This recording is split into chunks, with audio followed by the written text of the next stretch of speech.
今天我们用魔芋来做一个特色美食，相信很多朋友都吃过。先刷去表面，清理这个的话呢，一定要戴手套，不然手会很痒。再切成小块，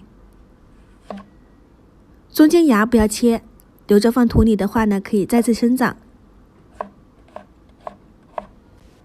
把魔芋块放进料理机里面，加入清水打成泥。在老家的话呢，是用手工磨的，会比较费力。再倒进锅里面，比例的话呢是魔芋800克，清水1900毫升。搅拌均匀，无明显颗粒，开小火慢熬至膨化。再准备食用碱15克，加开水化开。倒进膨化的魔芋里面，快速搅拌均匀，不要说话。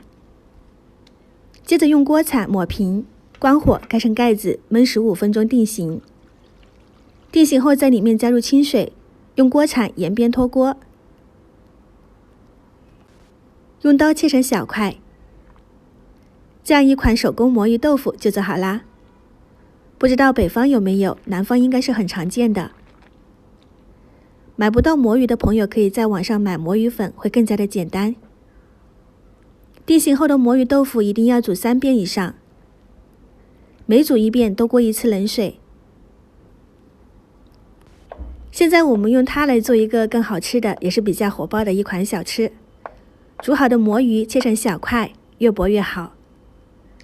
再次放入锅中煮6到8分钟，去除碱味的同时，也是更加熟化。煮好后捞出来过冷水。一定要切得这么薄哦，做出来就会很好吃的。再次清洗干净，沥干水分，装入到保鲜袋里面，扎紧，放冰箱冷冻2天。冷冻好的魔芋块放入温水中解冻，可以看到魔芋里面的水分都已经出来啦。这个就是市面上的魔芋干，再次清洗干净。挤干水分，放入蒸笼里面，大火蒸15分钟。起锅热多一点的油，加姜、八角、花椒、香叶、干辣椒，还有葱段，小火炸出香味后捞出，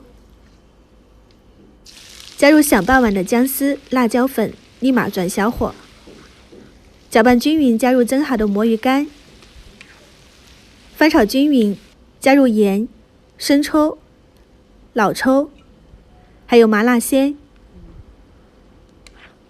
再次翻炒均匀入味。这样我们的麻辣魔芋干小零食就做好了，吃起来口感劲道 Q 弹有嚼劲。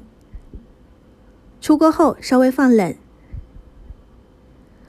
个人感觉手工做出来的魔芋豆腐会比买的更加劲道，没有那么多水分。放冷后装进食品袋里面。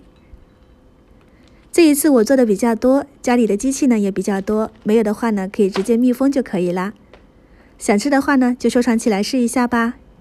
喜欢我的视频就关注我，我是夏妈，感谢您的收看，我们下期再见。